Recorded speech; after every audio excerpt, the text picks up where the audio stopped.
Tudo bem. Alô, Sesmit, boa noite. Live 11 de fechamento da primeira fase do projeto Dois Dedos de Prosa em SST. Hoje, com muito prazer, receberemos o psicólogo do trabalho, Odilon Cunha, da empresa Comportamento de Curitiba, no Paraná, que já esteve conosco aqui no Consat por 3 vezes. Então nós fizemos questão de trazer um tema tão relevante, que é exatamente a psicologia como parceira da segurança do trabalho, né? Então vamos começar a dar boa noite aos amigos aqui, que vocês possam convidar todos os amigos para que hoje possamos fechar essa primeira fase com chave de ouro. E é um tema, nós fizemos aqui hoje até, estamos hoje de rapa, não é AC/DC, é para quem tem fé. Para quem tem fé, a vida nunca tem fim. E a segurança do trabalho também. Ela requer um estudo contínuo e uma viabilidade do que se propõe. O nosso convidado... Estou nervoso hoje. Ó, enviamos o seu convite. Silveira Walter, boa noite. Aí está ele. Boa noite a todos. Boa noite, mestre. Tudo bem? Tudo tranquilo, graças a Deus, Whindersson. Ó, o seu som está um pouquinho baixo, pelo que eu estou ouvindo aqui. Eu já desliguei o meu rapa. O microfone dele fica embaixo aqui, mas não tem problema. Podemos... É o microfone.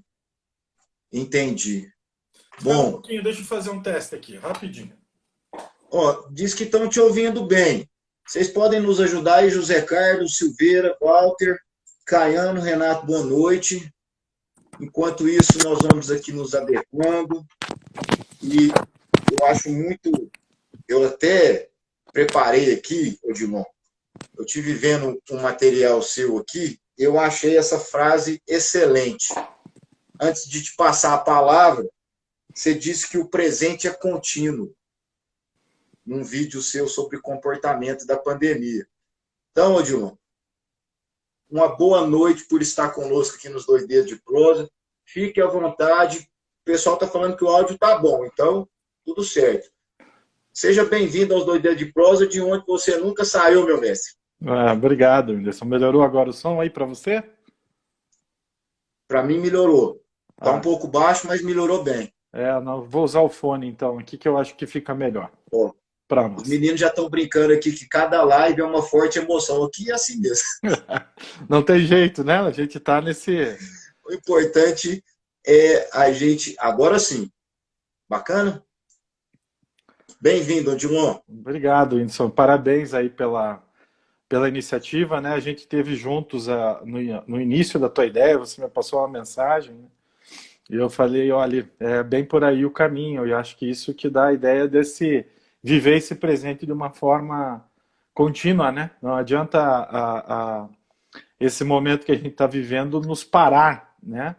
Nós temos que ter essa visão de futuro, de ser mais antifrágil do que ficar tentando ser só resiliente, se adaptando às mudanças, é fazer algo diferente. Você novamente, né, com a iniciativa do Dois Dedos de Prosa, também está fazendo coisas novas. E não são coisas para momento de pandemia, viu, Whindersson? Tenha certeza que isso aqui vai ser para o resto de um bom tempo, porque essas iniciativas que revolucionam, né? Não dá para a gente pensar só, vou fazer isso enquanto tem a pandemia, porque essa tua iniciativa foi fantástica. Parabéns e obrigado aí por oportunizar minha participação. Não, a gente que agradece, porque na verdade, Odilon, esse bichinho de tentar... Porque qual que é a grande perspectiva dos Dois Dedos de Prosa? Nós estamos vivendo um momento de especialistas, né? Mas a gente acredita que tem uma coisa só... Você só se torna especialista com vivência, com o dia a dia. Então, a nossa intenção de trazer todos os 10 palestrantes que estiveram antes aqui de você conosco foi exatamente mostrar que existe algo a mais do que a autodefinição, que é o conhecimento do dia a dia. E essas pessoas vieram contribuir muito nesse sentido, por quê? A segurança ela é mais do que cumprimento de norma, ela é o que você sugere, né? Que é a real vivência do que se propõe, né? Não é só uma parte técnica, tem uma parte humana que é muito importante. E aí eu acho que a gente pode até começar a falar disso pela sua vivência empresarial, John. Como você viu, né, essa perspectiva de parceria entre a psicologia e a segurança do trabalho? Da onde que você teve o start assim, de fazer essa junção que hoje, grandes empresas hoje têm psicólogos na sua gestão de RH, né? Para É. fazer toda uma avaliação. Na verdade, a responsabilidade por tudo isso foi do meu sócio, do Júlio Turbay, né?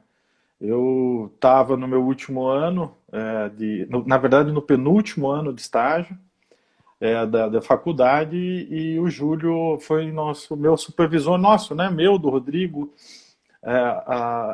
E a gente fez, o Rodrigo que levou ele, né? E fez eu e a Rosana o conhecer, e lá a gente trabalhou em um cliente aqui em Curitiba, voltado à questão da qualidade do serviço, né? Não era para a questão da segurança. E o Júlio já tinha tido uma experiência anterior, que foi da fundação, inclusive, da própria Comportamento, que no último ano de estágio dele, o engenheiro José Narumi, hoje na Mondelez, né? Mondelez, e na época Philip Morris convidou ele para, como estagiário, fazer parte da equipe de segurança. Então, hoje eu posso dizer claramente que, lógico, tiveram outros psicólogos até anteriores ao próprio Júlio que produziram temas, né, em Campinas, a Unicamp, Della Coleta, por exemplo, mas foi através do Júlio que eu iniciei o meu primeiro contato da psicologia aplicada à saúde e segurança. Isso foi no final de 2001, né, a formatura minha foi em 2002, mas ali eu já estagiei com ele, a gente já conseguiu fazer alguns trabalhos, na época focado no cuidado com a direção defensiva dos motoboys, que trabalhavam nessa grande companhia de atacado e varejo também, na papelaria e livrarias também. E a partir daí, eu tomei essa decisão na vida de que seria o caminho da minha vida profissional se daria pelo viés da psicologia aplicada à saúde, segurança e meio ambiente. Então, o responsável por tudo isso foi o Júlio hoje, né? Há algum tempo já, né? Eu sou sócio dele, né? Eu que aprendi com ele, Então, estagiei. o Júlio que você está falando é o Júlio Turbay. Isso, foi ele mesmo, Júlio Então, Turbay. que vocês têm desenvolvido pela comportamento.com.br, vocês têm séries de vídeos onde vocês trazem temas importantes, né, Odilon? Isso. Então, inclusive sobre aquela minha cunhada que eu falei, esse G. Arcêncio é meu irmão Gabriel, que é arquiteto, a esposa Legal. dele, minha cunhada Andressa, deve estar nos assistindo aí. Que Manda um bacana. abraço para ela, que ela é muito sua fã.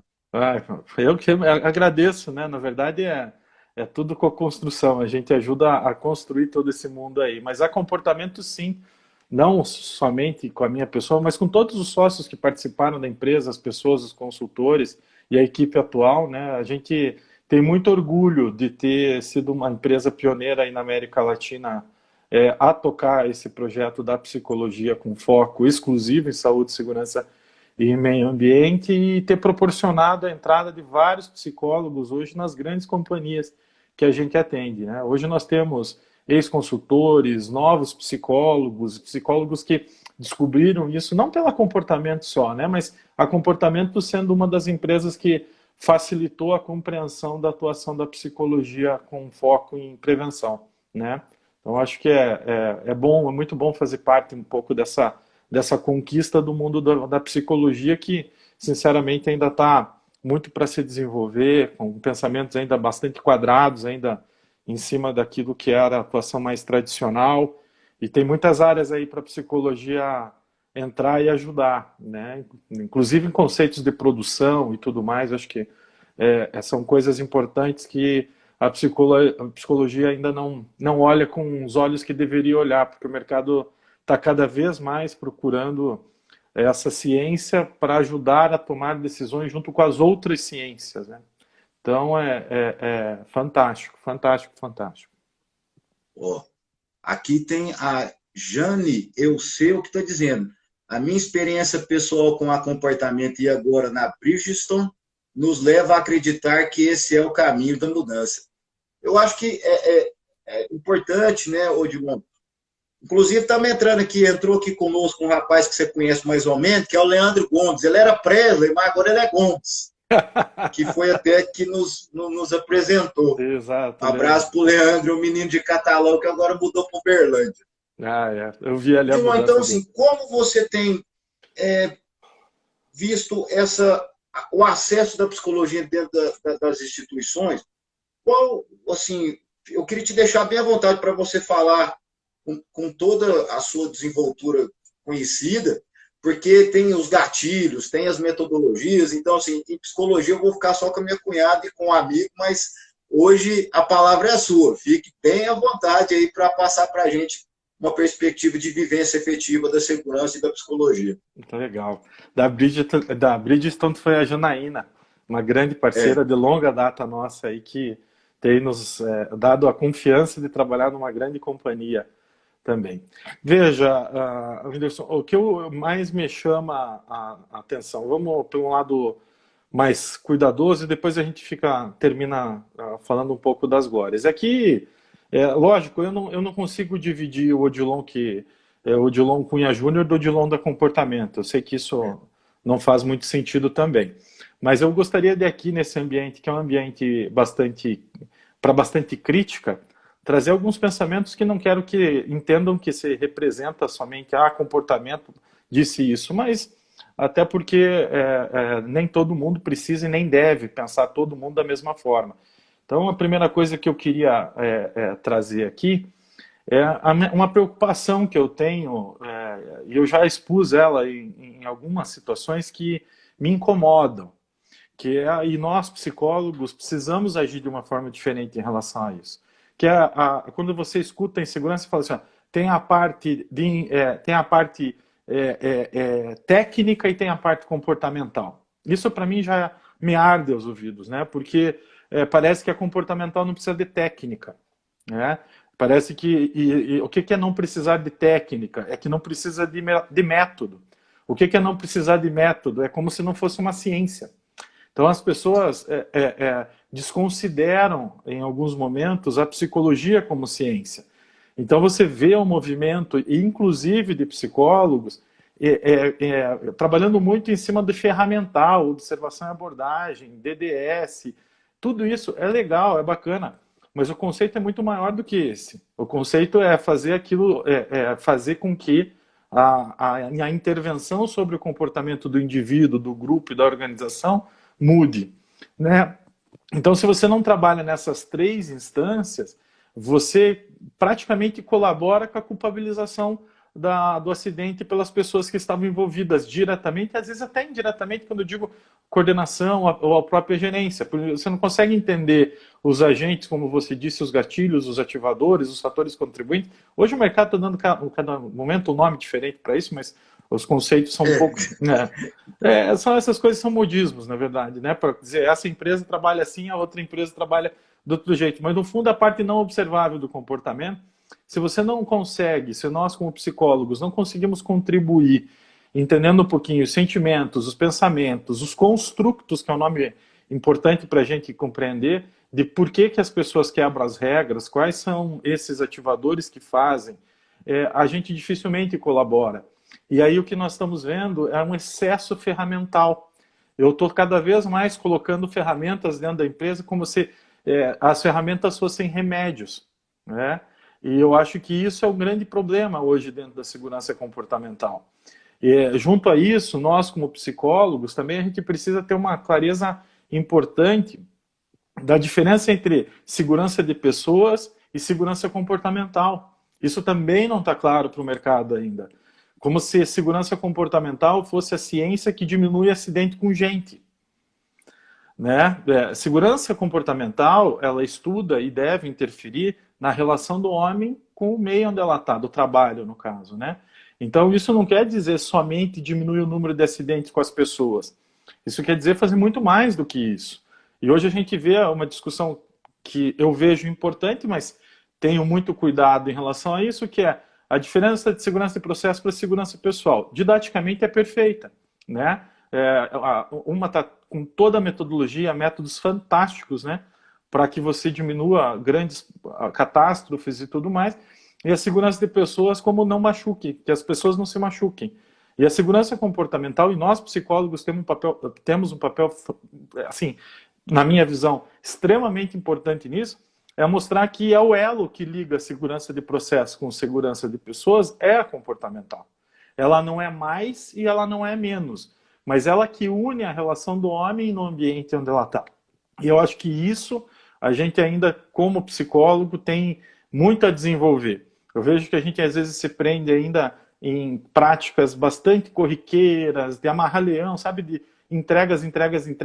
Aí você escuta muito das áreas, inclusive do RH, quando está psicólogos juntos, ou mesmo das áreas de segurança, a gente já tem tudo. Mas o problema não é o quê, o problema é o como e o para que serve, né? E esse é um cuidado que a gente tem que ter, porque nem sempre você vai ter um DDS no mesmo formato em todas as empresas. Você não precisa e jamais deveria pensar que tem que ser igual em todo lugar. Né? Hoje em dia você vê assim, todo mundo defendendo práticas de andragógicas do DDS, da educação para adultos. Fantástico, sem dúvida nenhuma, colabora e muito. Nós fazemos isso. Mas será que toda empresa está pronta para aquilo ou a gente tem que preparar?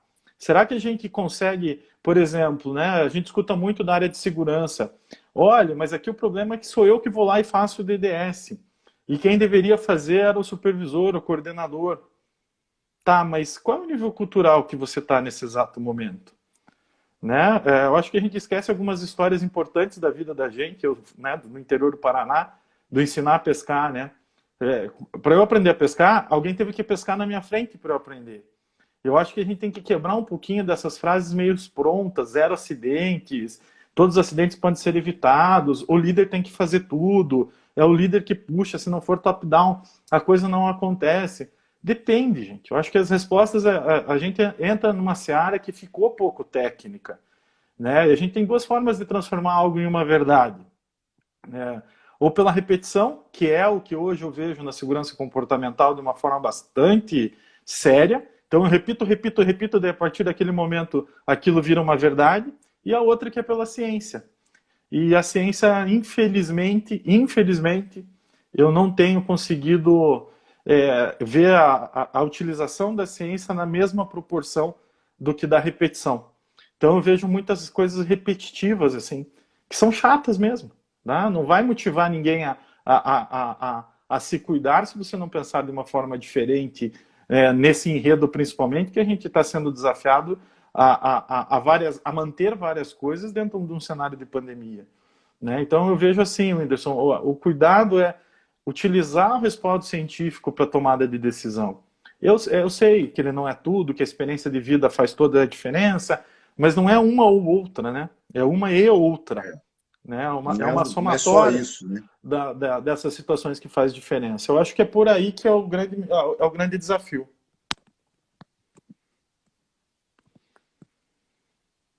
Não, eu acho que você está num caminho muito bom, Odilon. Deixa eu só passar umas perguntas e uns boa noites aqui, senão o povo me bate. O José Carlos Filho está falando que nós precisamos, como prevencionistas, ter um grande jogo de cintura, tratar os colaboradores com psicologia para que ele nos acompanhe na formação de ideias.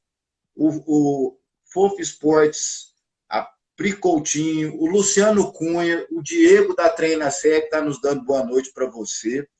E o nosso amigo Valdemir também está conosco e nos dando boa noite. Eu acredito, Odilon, que uma das coisas que você apontou aí são as diferenças de atividades, né, que não permitem esse engessamento das ações. Se eu entendi errado, você chega junto. E a importância, o que eu digo muito, hoje eu até vou brincar aqui com você, mas é sério. Hoje eu estou contornando uma relação exatamente do que se ouve e o que se quer fazer, que geralmente quando aquilo exacerba no que você acha que diz respeito a correto, te tira do centro. Mas você precisa humanizar seu raciocínio, ou seja, isso é pertinente ao meu dia ou isso pode ser resolvido num segundo momento? Eu não sei se esse exemplo casa com os tipos de apontamentos que você está fazendo, mas a gente também saber validar, né, a ferramenta, a perspectiva, mas nós não podemos esquecer o humano, que a gente brinca aqui, que é aquela comunicação do chão de fato com a gestão. Obviamente, ela tem linguagens diferentes, mas elas devem ser todas humanizadas. Eu acho que tem dois pontos aqui, eu até vou começar a anotar, eu acho que faz sentido. Uma delas é uma preocupação que, assim, já passou, né? Eu acho que o comentário do nosso colega foi super fantástico ali. Nós, prevencionistas, nós temos que ter altíssima habilidade social. E a habilidade social, ela se divide em várias, né? Por exemplo, a escutativa, a observação. Nós, por um bom tempo, a gente teve uma situação onde que a gente se baseou muito na lei para exigir a mudança de comportamento, né? E agora, o mundo está nos cobrando uma forma diferente de se fazer, né?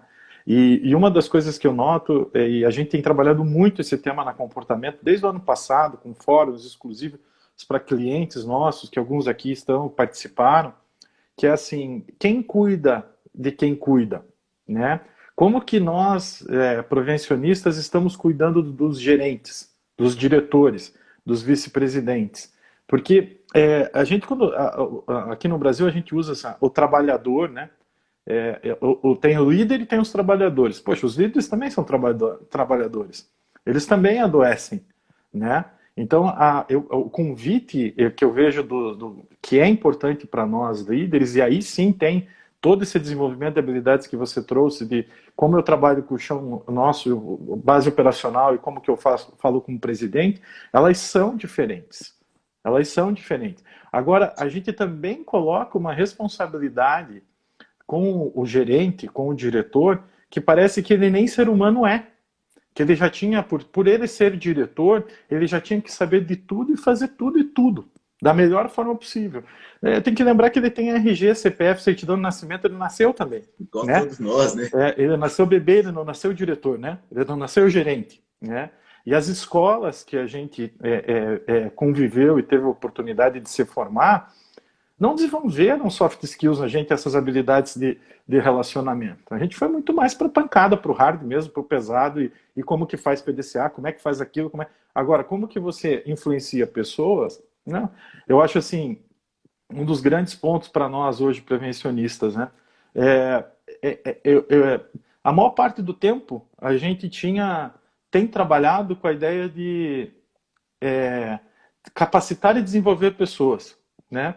O quanto que nós fomos capacitados a desenvolver pessoas, né? O quanto que tem esse jogo que é importante que a gente trabalhe do certo, né? Ou como está falando aqui o Luciano do moral, né? O assédio moral invertido. Isso é uma coisa que cada vez, Luciano, vai aparecer mais, porque hoje é assim, se nós não tivéssemos no momento de crise, mesmo com a pandemia, e o Brasil estava crescendo, a gente sabe disso, né? É importante entender que, na nossa visão, estava tendo um êxodo da carreira gerencial. Se você tivesse uma opção, né, e não tivesse a crise econômica que estava há alguns anos atrás, de você sair da carreira de gestão de pessoas, a maior parte estava saindo. Porque veja como é que ficou o pragmatismo que a gente criou para as questões da segurança. Se alguém se machuca, no início, era culpa do empregado. Então, nós condenamos o empregado. Aí, depois que eu comecei, né, a atuar na área, a culpa era do supervisor. Aí a culpa é do gerente, a culpa é do diretor. Então, cada vez a gente cria um nome para o problema segurança. E esse pessoal, ele não aguenta, porque o conceito de liderança ficou tão, assim, aí extremo, que se dá tudo certo é a equipe, se dá errado é o líder. É isso mesmo? Né? Então, será que a gente não está deusificando pessoas e fazendo com que, de repente, a gente coloque uma responsabilidade em cima de um líder e que a gente não está conseguindo nem dar suporte a ele porque a gente já acha que ele está pronto? Então, acho que isso sim é importante para nós da área de segurança. Essa aproximação, esse entender o pensamento, esse suporte, porque eles estão cansados também. E eu acho que a gente andou muito tempo nisso. Eu acho que o índice, quando a gente culpabilizava tanto assim os colaboradores que se machucavam, eu acho que a culpa nossa, e isso, o inconsciente foi tão grande, que a gente acabou indo para o outro extremo e agora dizendo que esse lado aqui não tem mais culpa nenhuma e agora a culpa é toda do líder. Então hoje, esse meio termo que você trouxe eu acho importante, né? Tem situações que, claro, você olha e observa e vê que a responsabilidade da liderança foi muito grande em tomadas de decisões que, de repente, levaram a situações que não foram as desejadas. Mas essa não pode ser a resposta de sempre, porque a gente diz que o acidente é multicausal, É né? porque também tem a outra, porque é tudo na vida é direito e dever, né, Odilon? Tanto para o trabalhador quanto para o gestor. Então, às vezes, mesmo com todas as ferramentas apresentadas e treinados, né, fiscalizados, gerenciados, o trabalhador também se coloca em situação de risco. E aí vem, Né? aí vem uma Então, situação. essa percepção do real, eu acho que é muito importante. Eu sempre digo que, para mim, a segurança é algo que eu gostaria que fosse feito como se fosse feito para mim. É que eu estivesse cuidando de mim mesmo. Então, as pessoas têm que ter, tanto o trabalhador ser atento com as informações quando são passadas, né? E o gestor também a famosa NR1, né? Treinar, capacitar, fiscalizar, cumprir e fazer cumprir. Todo mundo tem direitos e obrigações. É importante se fazer isso da melhor forma possível. E tem uma coisa assim que é importante a gente entender, né? A própria, que aí a psicologia ela tem o dever de trazer isso também, que é ter uma boa capacidade de fazer análise da falha humana, né? Porque hoje tem vários casos de abrangências que não cabem. Então, por exemplo, eu teve um eletricista que se machucou. E aí você estuda e vê que aquilo foi pontual, ou seja, não foi sistêmico, e que aquilo foi uma decisão baseada nas crenças pessoais dele, que não ia dar certo. E os próprios colaboradores, agora estou falando no caso real, e os próprios colegas falaram, cara, o que você fez? Por que você fez isso? Se a empresa ela não está preparada, e aí a psicologia pode estudar suporte, para fazer análise da falha humana, ela vai colocar todos os eletricistas em treinamento. Porque todo mundo vai ter que passar por isso porque é melhor.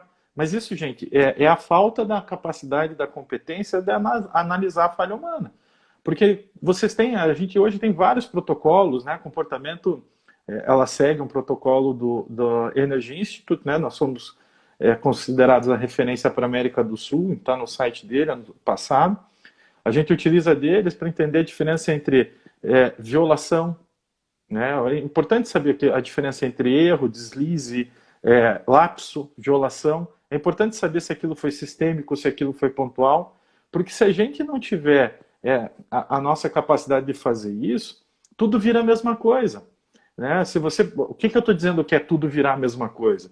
Você pega a maior parte das pessoas dos acidentes, os relatórios, e vai no plano de ação, está lá escrito retreinar, revisar procedimento e divulgar no DDS. Quer dizer, você não sabe o que está acontecendo. Você não conseguiu entender realmente os ativadores, se foi sistêmico, se foi pontual. Porque às vezes tem ocorrência que uma única ação já é suficiente. Né? Você não vai precisar fazer 22 ações, porque daí fica bonito, principalmente quando o acidente é mais grave, ou tem um potencial mais elevado. Tem que ter muitas ações para dizer que a empresa está fazendo muito. E de repente todas essas estão acertando fora do alvo, sabe? Aí você pega a metralhadora giratória, liga ela e acerta em tudo menos no alvo, né? E aí você desmobiliza a gente que estava motivada, porque a pessoa, você faz uma punição nesse caso dos eletricistas, né?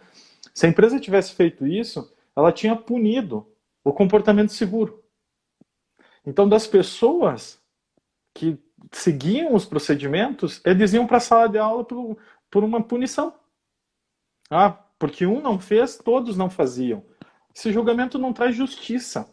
E é o que hoje a gente tem trabalhado muito com a ideia da segurança psicológica, né? Das pessoas se sentirem à vontade para poder falar dos seus sentimentos, de poder chegar numa empresa, começa a falar assim, gente, olha, me desculpe, eu não concordo com vocês me chamarem para esse treinamento. porque eu estou aqui há 17 anos e eu nunca fiz isso e jamais faria. Porque o jeito correto de fazer é assim, assim, assim, assado, e não iria fazer como ele fez. Mas isso é quase uma ofensa. Isso é quase uma ofensa. Então, esse nível de estratégia que eu acredito que a psicologia pode trazer, porque essa imagem de psicólogo que abraça a árvore, né, ela foi criada por nós mesmos, né, que eu digo desse romantismo. Mas a psicologia, ela tem um papel muito grande no equilíbrio entre o racional e o emocional. E o que eu vejo hoje, agora é o Odilon Cunha Júnior que está falando, é muita emoção na tomada de decisão quando você fala em segurança. Ainda mais se você teve um acidente maior, que uma fatalidade, ou múltiplas fatalidades, ou um desastre. O coração enche tanto que a gente esquece da razão para a tomada de decisões. E aí cria um ambiente de altamente inseguro psicologicamente. O que vai poder causar, se caso nada seja feito a médio e longo prazo, ou recorrências ou mesmo um declínio da maturidade de segurança da tua empresa. Então, acho que é esse o papel que eu vejo hoje, esses né, papéis que eu vejo hoje, que a psicologia ela poderia contribuir muito mais do que ela contribui dentro das companhias. Como você está dizendo, Odilon, e eu estava te passando aqui, pelo menos ali no estado de Goiás, na visita que a gente fez antes da pandemia, 90% das grandes empresas da cidade de Tumbiara e Goiânia já estão atuando como gestor, como psicólogo. Que eu acho que é uma mudança de perspectiva, porque se você contrata de forma mais, não vou dizer especializada, mas com maior percepção do que você requer como funcionário, no sentido de porque alguns funcionários vêm com alguns vícios, né, vamos dizer assim, de outros trabalhos, de outros processos, e eu acredito que a contribuição da psicologia na base da contratação, do desenvolvimento da cultura dentro da empresa, ela é muito pertinente. A internet travou de novo, senhores. Odilon, estou vendo, está me ouvindo? Aconteceu outra vez. Travou. Odilon, você está me ouvindo? Amigos, falem comigo aí, por favor, se é só aqui, se o Odilon está me vendo. Aqui está tudo certo. Psicologia. Caiu o sinal do nosso amigo Odilon. Vamos mandar novamente. Acontece, gente. Não, aqui está muito bom. Às vezes acontece assim mesmo. Ô, Isabel, enquanto nós restabelecemos aqui com o Odilon, o seu apontamento aqui sobre a psicologia caiu, Odilon. Nós estamos tentando restabelecer. Deixa eu ver aqui agora. Aqui. Ele sumiu. Aqui. É muita emoção, gente. É live demais na terça-feira. Cheguei a suar. Ele está de volta. Voltei. Foi aqui, sim. Agora até o som ficou bom. Não, foi aqui, sim. Deu um pique aqui. Uhum. Beleza. Odilon, então, como a gente estava falando aqui, essa inclusão do psicologia dentro do processo efetivo, desde a base de contratação ao desenvolvimento da cultura individual de cada processo produtivo, ela é muito relevante e pertinente. Por favor, aí dê sequência na sua linha de raciocínio. Eu acho que o pessoal está te parabenizando muito aqui, o Zé Carlos, obrigado, que tá show de bola a live. Também com um cara desse. Que nada, gente. Assim, né? Eu vejo o desafio nosso é a psicologia, ela incorporar um pouco do processo produtivo na tua atuação, né? Eu sempre trabalho, a comportamento ela tem vindo numa linha de trabalhar muito a confiabilidade humana e operacional. Isso já tem 2 anos e meio a 3 anos, principalmente depois desse contato nosso com o modelo protocolo Hearts and Minds, né? Então hoje, uma das coisas que a gente mostra muito, principalmente para a gestão, para as áreas de segurança, é que você tem que se preocupar com a continuidade operacional da empresa que você, no caso nosso, do nosso cliente. Ou seja, que ela consiga produzir aquilo que ela combinou. Porque se ela tem paradas não programadas, é porque tem problemas de confiabilidade. O que que isso que leva uma empresa a... Quais são, né, algumas das variáveis que podem levar uma empresa a parar seu processo produtivo? Um delas é machucar pessoas, né? Sem dúvida nenhuma. Contaminação ambiental, quebra de equipamento, falta de matéria-prima. E dentro de todas elas, nós temos a interação do homem com o trabalho, do homem com a equipe, do homem com o grupo. Então a psicologia ela pode flutuar, vamos dizer assim, por todos esses processos. Uma das coisas que eu mais tenho estudado, e a vulnerabilidade, o nome mesmo, Arduino, tá certinho. Uma das coisas que mais eu tenho estudado é a produção, o conceito de produzir. Né? E eu, por muito tempo, quando eu estava no campo, ainda como consultor de comportamento, eu me dava conta que alguma coisa mexia comigo, porque falava assim muito da coisa produção versus segurança, produção versus segurança, produção versus... E na minha história de vida anterior, que eu vim da área de qualidade, não, o conceito de produzir, as pessoas têm orgulho do que ela produz, do volume produzido, não. Ela tem orgulho do que ela produz. Então, o que eu me deparei?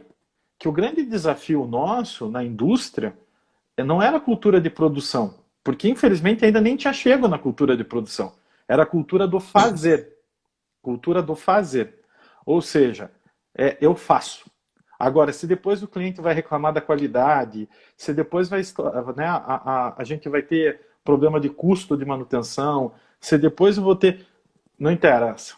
Porque eu fiz o volume. Então eu comemoro no mês um recorde de produção. No outro mês eu levo um puxão de orelha porque estourou o custo de manutenção. Gente, passou da conta. O conceito do Roned, o conceito que há muito tempo diz que as ocorrências, o resumo da ópera, numa linguagem mais simples, você passou da conta. Então, se você produziu mais do que poderia, se você fez mais volume do que você poderia, você passou da conta. Então, eu vejo que a psicologia ela pode entrar para ajudar a fazer um equilíbrio nisso. Ter o resultado financeiro, porque ter resultado financeiro mantém o negócio, ter resposta comercial adequada, com uma boa apreciação daquilo que se faz, não machucar pessoas, não contaminar meio ambiente, ter um clima favorável, ou seja, com segurança psicológica. Isso vai criar uma empresa que, diante de momentos como esse de pandemia, ao invés dela resistir e quebrar, ao invés dela resistir e voltar com performance menor, ao invés dela ser resiliente, que ela, né, que é um momento de que você fala assim, não, eu vou agora me adaptar a isso, mas depois eu volto a fazer o que eu fazia antes. Não vai voltar, não vai ter mais o antes. Isso é o presente contínuo, né? Que o Karnal, que eu me baseei muito na fala dele sobre ressignificar. Quer dizer assim, de agora em diante vai ser diferente. Não vai mais voltar a fazer aquilo que era antes. Né? E a gente vive isso muito com os clientes, falando assim, pô, Odilon, e agora esse projeto vai ter inteiramente online? Não dá para ser presencial? Assim, não. Né? E não precisa. Não é só que não dá. É que não precisa. Hoje tem tecnologia que nos permite fazer muita coisa que antes era presencial. E presencial é muito mais caro também. Então, o que a gente tem que entender é que não vai voltar a ter, por um bom tempo, sem ter vacina, o DDS com todo mundo coladinho.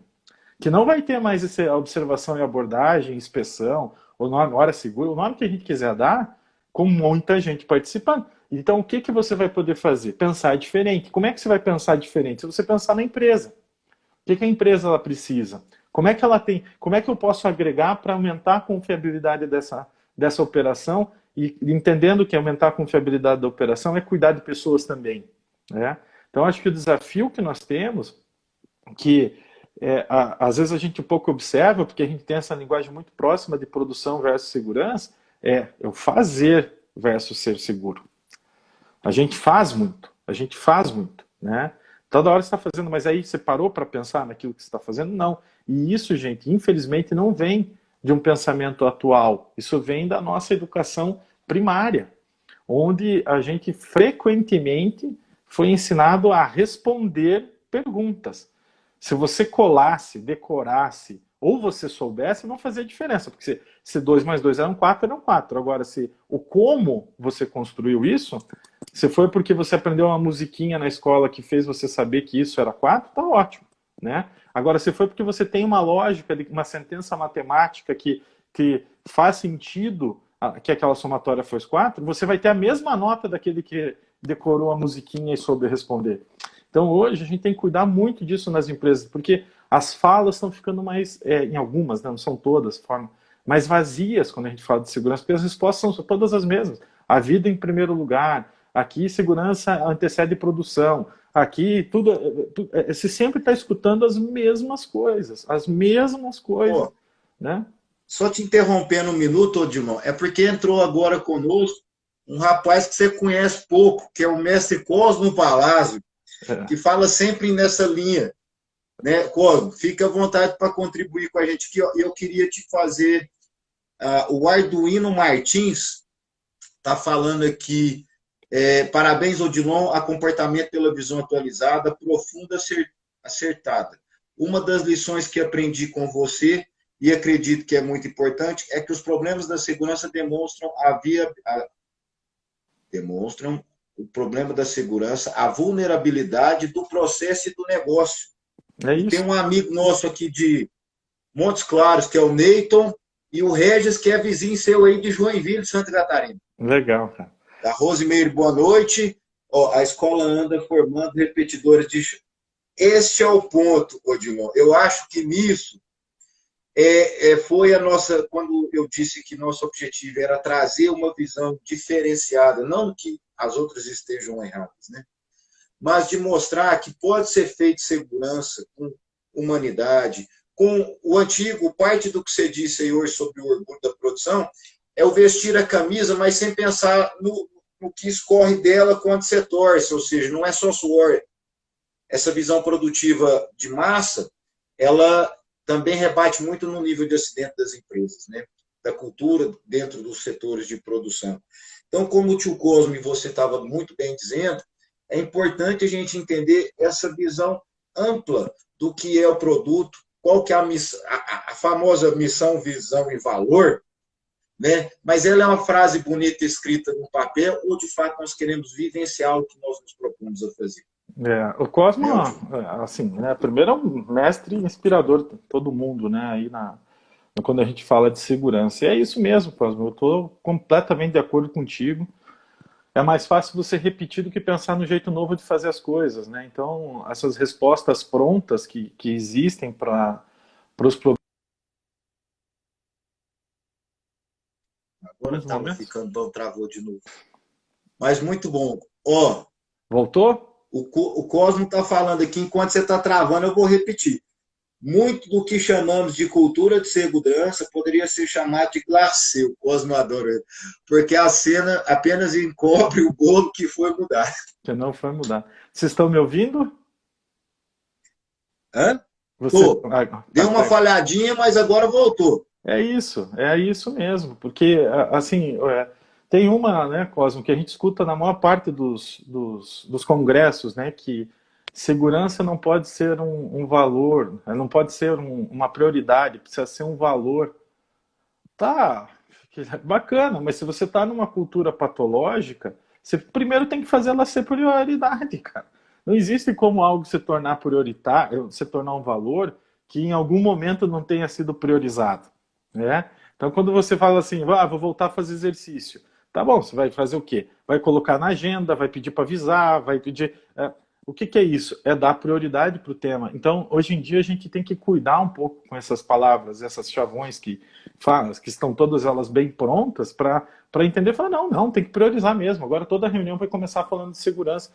Aí todo mundo fala, poxa, Odilon, mas isso não é meio contrário, porque a segurança já tinha que estar dentro de um contexto mais do negócio? Sim, mas depende do nível cultural que você está, qual é a estratégia que você vai para a próxima curva você subir.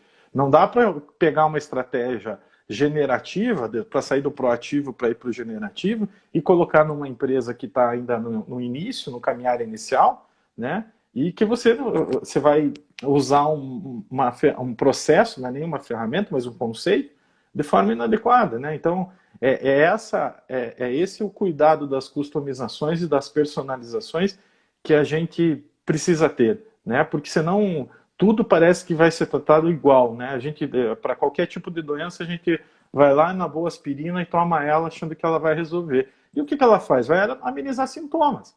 Mas uma hora vai explodir, né? Uma hora, se você não mexer naquilo que precisa, realmente você vai ter problema. Eu tenho um caso bem rapidinho, que nós estamos já há 45 minutos na nossa live. Por incrível que pareça, falando sobre cultura de forma bem breve, Odilon, a gente fazia um trabalho na área de suinocultura, e no início o patrão falava assim, você tem 25 minutos. Depois de um tempo, ele saía, falava assim, eu vou embora para você ficar à vontade. E criou-se uma cultura exatamente do que diz a NR1 agora, do direito de recusa, mas também da obrigação de se apresentar ao trabalhador os riscos que realmente eles estão expostos. Eu acho que essa é um momento de transição para a segurança, onde vai se fazer, de fato, uma interlocução entre gestão e produção, porque todo mundo vai ter que se integrar mais e vivenciar mais a questão do dia a dia, dos riscos e da busca da empresa como processo e produto, né? Até pelo conceito que você tem hoje, né? Que é um conceito que eu particularmente gosto. Bom, travou. Ele vai voltar. Temos fé. Voltou. Eu acho que o gestor hoje, né, tem se falado muito que é um gestor da cultura, né? É isso, né? A gente tem que começar a ocupar um espaço que transforme as pessoas, que ajude as pessoas.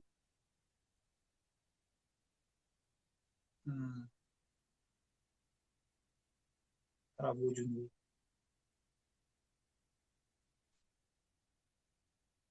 Tá tudo bem.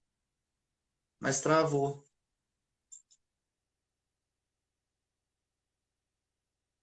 Pai, deu uma Voltou. travadinha.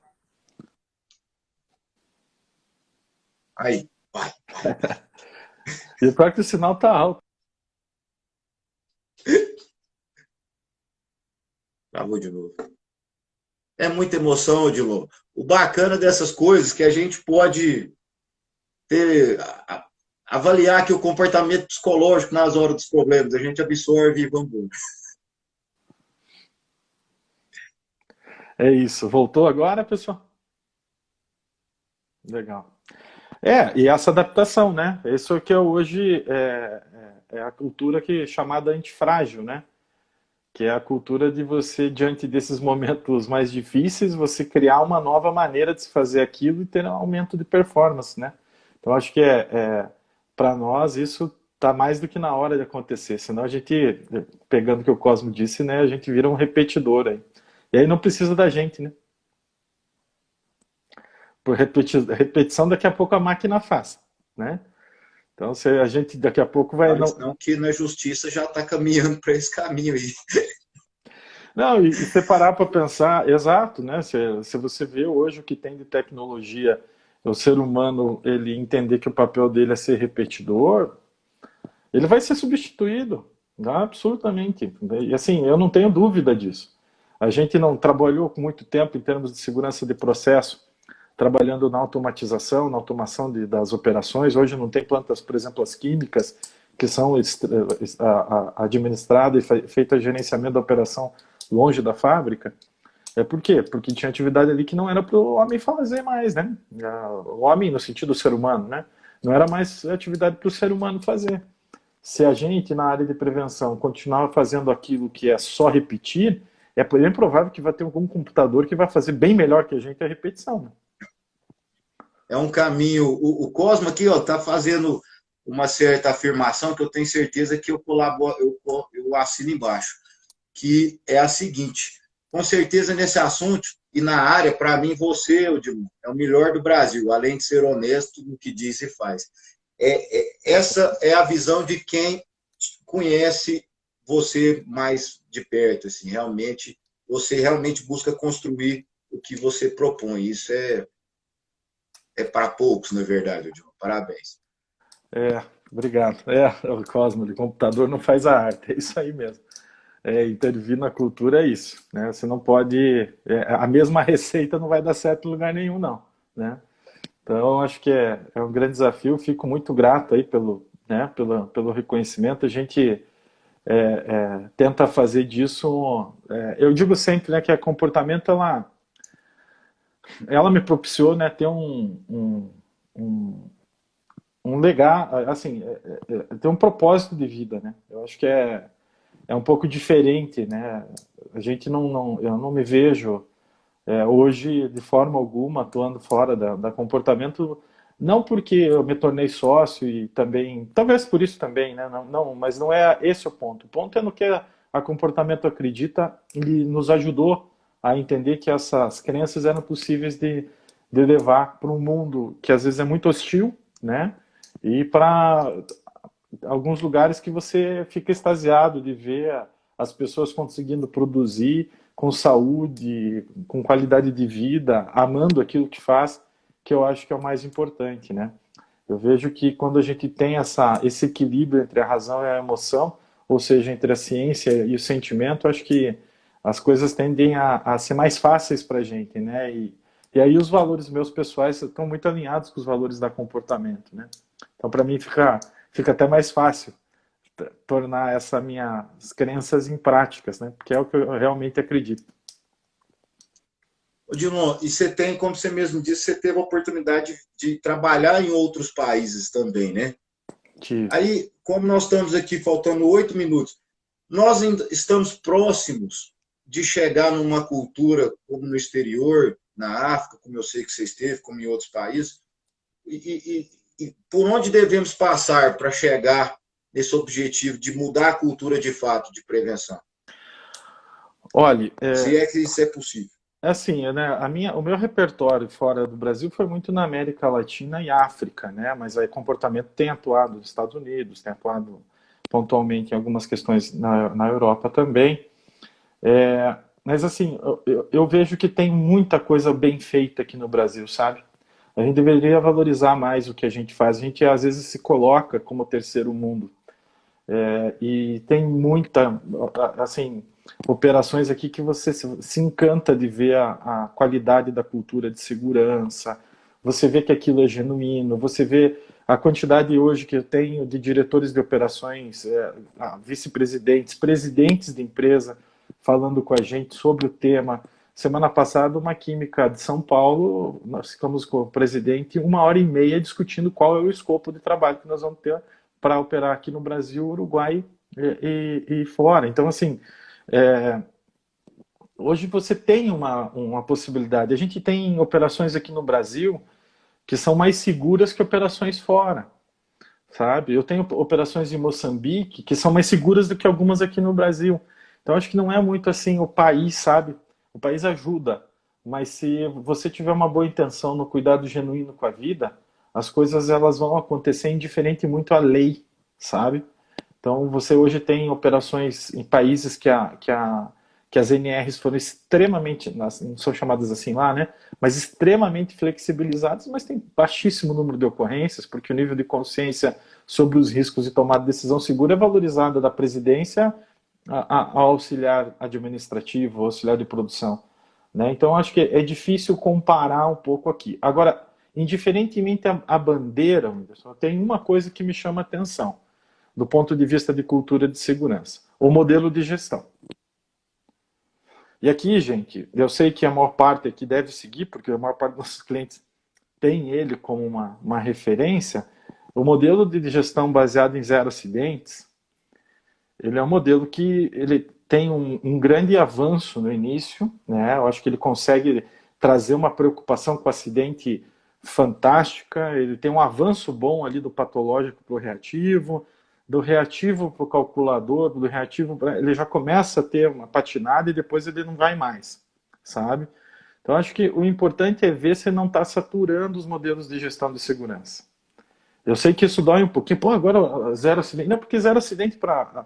É importante entender um conceito básico na psicologia da segurança, sabe? A psicologia da segurança ela não vem de zero acidentes. Ela não foi feita para isso.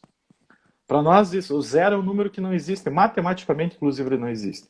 Então, o grande objetivo da psicologia em segurança é tornar o ambiente cada vez, a relação do homem com o ambiente cada vez mais favorável, né? e fazendo com que isso, uma das consequências é diminuir o número de ocorrências, mas o nosso foco é uma interação onde você tem uma boa calibração da percepção de risco e que a tomada de decisão em gerenciar os riscos ela seja adequada e alinhada com os valores e a estratégia da companhia. Então, para nós, esse conceito do zero acidentes, como filosofia, faz sentido. Você, no fundo, assim, fala, poxa, as pessoas não precisam se machucar para trabalhar. Eu acho que isso, ou não precisam se machucar trabalhando. Isso sim, isso é filosofia. Isso é filosofia de vida. E essa eu não abro mão. Agora, quando eu pego isso e faço isso virar uma meta, eu começo a fazer uma ameaça. Porque é a mesma coisa que eu chegar e falar que é 100% seguro.